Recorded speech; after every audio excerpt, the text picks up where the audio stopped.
Okay, so this is the third video about how to play after Armageddon. In this one I'm going to look at how to resolve crises if you end up in a sticky situation where you can't feed all your people or what have you.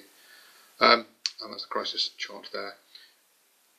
In each turn, there's a planning phase at the beginning where the admin guy will allocate all his resources to the bunny, and then and that generates all units. Then after that there is a map phase, and in the map phase the admin guy will have to resolve a crisis and then resolve the outcomes of any other production he's got going, so all the white boxes will get filled up with something, all the white boxes on the bunny. So say in our situation instead, over here, instead of filling out all these demands over here, we instead decided to generate a new meatball, a new dweller. So instead of putting those three things over there, we put them over here in the growth box, which requires a happy, a food, and a spanner.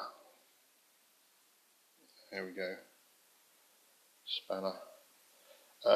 So that says game on meeple. Now because it's white, it will happen in the map phase rather than straight away. You don't immediately get a meeple and chain them and can't use them straight away. So in this situation, when we come to the map phase, the first thing the administrator will have to do is resolve a crisis using this crisis chart here, which might also be crisis cards if I can be bothered to cut them up. Well, not bothered, but it's not clear what the best solution is at the moment. Either way is fine. So the crisis, each will require to roll a die. So I roll a die and then look up what number of crises I've rolled. There are 6 of them with a tiny little number in the bottom left. So say I roll a 1.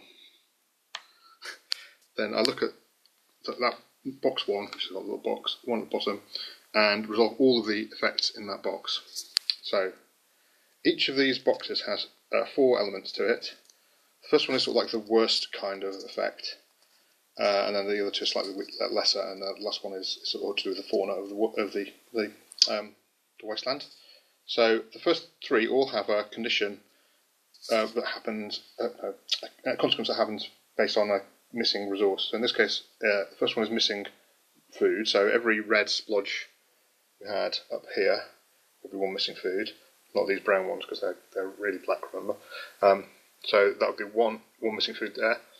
If I'd had some massive problem, I could have a couple more. So it could be 3 missing food there. So everyone I'm missing has an effect.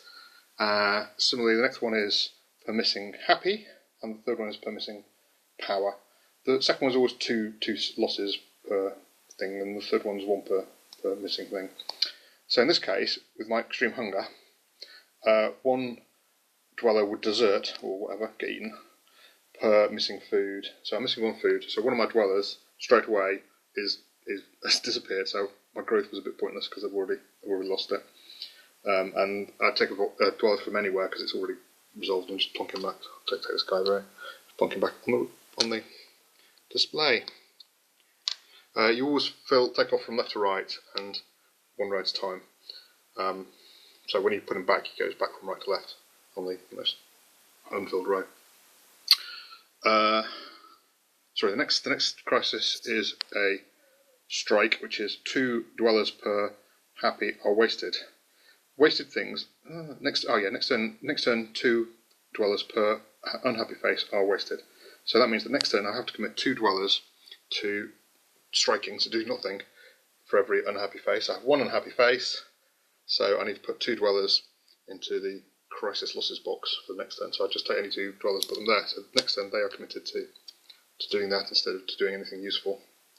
The third condition is 1 spanner per power I'm missing is wasted, and I'm not missing any spanner power, I'm just missing a spanner. Oops, there we are.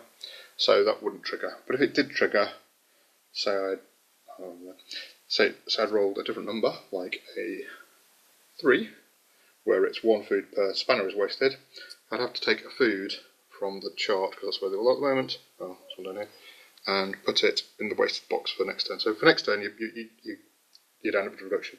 This can cascade horribly, of course, because the 2-for-1 thing. So the idea is that you shouldn't really ever suffer from a crisis, because you should be able to cover all your food.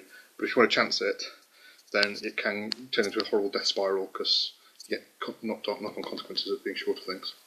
Right, the fourth condition on the crisis chart is a fauna effect. In this case, is if there's danger. So if my safe box down here wasn't powered up, or there we go, I'd left the danger marker on it.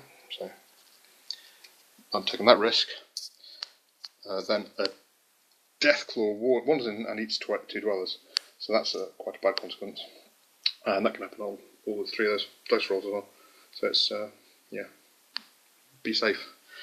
Then the other type of fauna consequence is a Radrich turns up and blocks a square of food. So that just means I put a little Radrich marker, which I have, onto a food square, and that food doesn't produce until I go and shoot the Radrich.